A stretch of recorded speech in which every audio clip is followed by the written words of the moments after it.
Imprudente, inconsciente, déraisonnable. Voilà ce que mon père et Léna vont me dire. Mais qu'est-ce qui m'a pris aussi?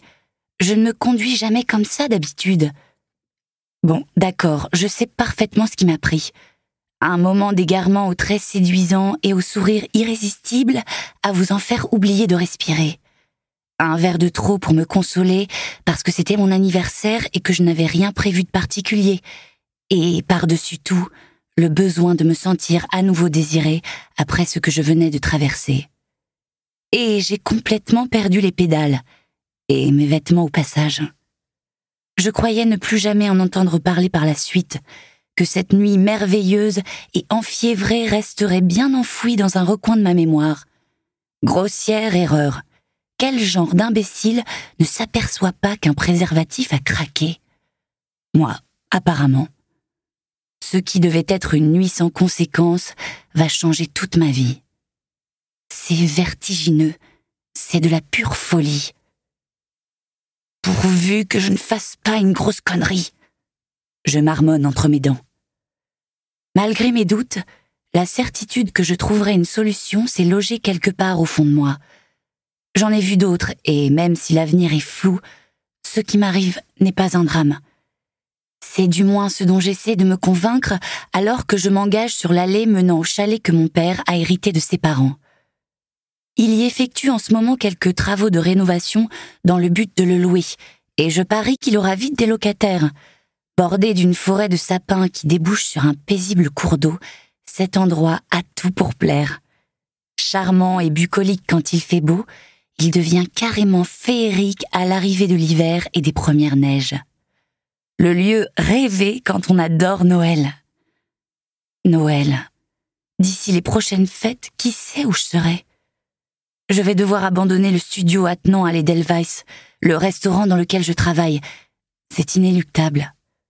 Peut-être même démissionner et tout recommencer ailleurs, à zéro. Cette dernière perspective ne m'enchante guère. J'étais bien, moi, ici. Ça va aller. Du calme. Je m'exhorte tout en coupant le moteur. Léna, ma plus proche amie, fronce les sourcils en me voyant sortir de la voiture. Je lui ai demandé de rejoindre mon père afin de leur faire part de la nouvelle. Assise à côté des outils de mon père sur les marches en bois du porche, elle se relève brusquement. « Emeline, est-ce que tout va bien ?» m'interroge-t-elle inquiète. « Léna m'a dit que tu devais nous parler, il n'y a rien de grave », renchérit mon père. Je secoue la tête pour le rassurer. « Non, tout va bien, pape », dis-je en utilisant le surnom que je lui donnais étant petite. Embarrassée, je fourre mes mains dans les poches de ma veste. Je me fais l'impression d'être une adolescente sur le point de confesser une énorme bêtise. Ce qui n'est pas tout à fait faux quand on y pense, à part que j'ai 29 ans. Donc, ta maladie n'est pas de retour, s'enquiert-il sur ses gardes. Je déglutis en saisissant l'angoisse qu'il a dû ressentir en m'attendant. Cette maladie à laquelle il fait allusion, c'est le cancer de la thyroïde à un stade assez avancé que j'ai dû affronter il y a 2 ans.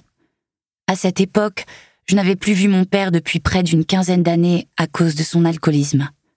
La maladie m'a finalement convaincue de lui donner une seconde chance et je suis revenue m'installer dans notre village de montagne. Papa n'a plus bu une goutte d'alcool depuis mon retour et nous partageons beaucoup de moments ensemble, comme le ferait n'importe quelle fille avec son père. Toutefois, je redoute le choc que pourrait entraîner mon annonce. C'est aussi pour ça que j'ai sollicité la présence de Léna.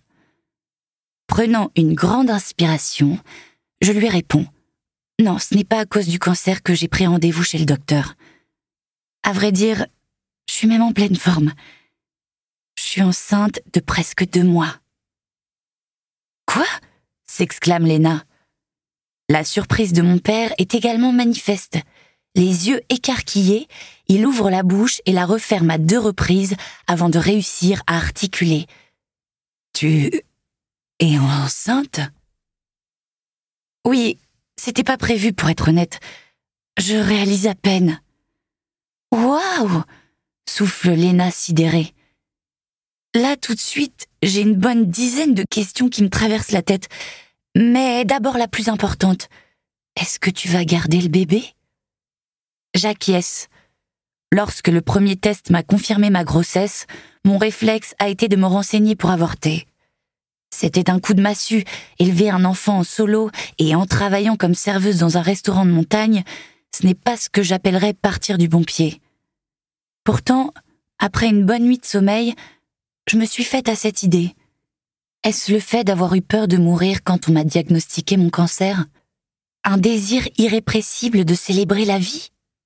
1 an plus tôt, j'aurais mis un terme à cette grossesse sans hésiter. Là, je me sens prête à donner tout l'amour du monde à cet enfant.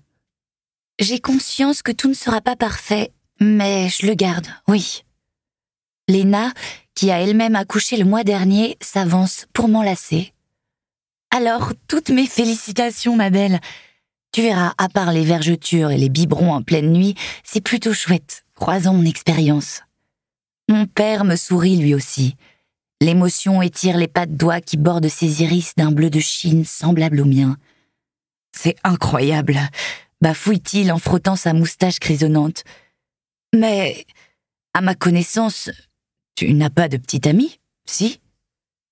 Nous y voilà. Crispé, je clarifie la situation. Non, je ne vois personne. Ce bébé est le fruit d'une aventure d'un soir. Le père a vécu une séparation douloureuse et ne compte pas s'engager avec qui que ce soit, alors... Attends, c'est Jérôme, lance Léna incrédule. Ton collègue, enchaîne papa sur le même ton. Bah merde, je n'aurais pas cru. Vous êtes proches, c'est vrai, mais... Je les interromps, agitant les mains devant moi. Stop, on laisse Jérôme en dehors de ça. Ce n'est pas lui, c'est Théo. Les yeux noisettes de Léna s'arrondissent à nouveau sous le coup de l'étonnement. Tu veux parler du journaliste qui draguait tout ce qui bouge? Bon, présenté ainsi, c'est sûr que ce n'est pas très glorieux.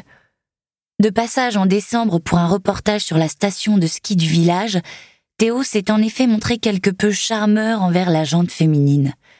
S'il a pas mal flirté, je suis en revanche la seule avec qui il a franchi le pas. Enfin, je crois. J'espère. C'est ce Théo, oui, dis-je en grimaçant.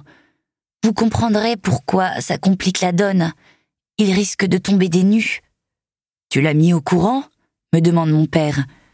Opinant du chef, je sors mon portable de ma poche pour leur faire lire le message que je lui ai envoyé tout à l'heure sur Messenger, juste avant de les rejoindre. Nous n'avons pas échangé nos numéros de téléphone, mais j'ai déniché son compte Facebook. C'est moyen de lui apprendre ça de cette manière, mais c'est mieux que rien, je suppose. Léna observe un instant la photo de profil de Théo, dont la silhouette se découpe de dos, dans l'obscurité d'un coucher de soleil en bord de mer. Tu crois qu'il va accepter la situation ? J'en ai aucune idée. D'après ce que j'ai compris, il n'a pas l'intention de se caser. J'assumerai toute seule s'il le faut, conclus-je en haussant les épaules. Soudain, le visage de mon père se rembrunit. Il est sans doute en train de me qualifier mentalement d'inconsciente. Si ce type vit à Paris, j'imagine que tu comptes retourner vivre auprès de ta mère pour t'en rapprocher. Je m'empresse de le détromper. Non, je n'ai pas envie de repartir en Bretagne. Je me sens chez moi ici. En revanche, si je perds mon emploi, eh bien, c'est sûr qu'il me faudra reconsidérer cette perspective. Tu ne perdras pas ton boulot, m'affirme Léna catégorique. Clément ne ferait pas une chose pareille. Je la remercie d'un sourire. Léna étant mariée à mon patron, je sais que je peux lui faire confiance. Le problème n'est pas entièrement résolu pour autant. Je dois néanmoins regarder la réalité en face. Je ne pourrai bientôt plus rester dans mon studio, il sera trop petit. Je n'ai que peu d'options et... Ok, je flippe complètement. Mon père pose sa main sur mon épaule. Emeline.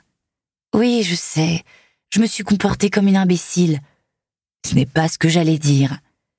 Écoute-moi, ma fille. Toi et moi, on a raté pas mal de choses ensemble. Mais ce dont je suis sûre, c'est que tu as traversé des épreuves bien plus compliquées que celle-ci. Ça va aller. Cesse de t'inquiéter. Livre audio complet gratuit disponible en description de cette vidéo.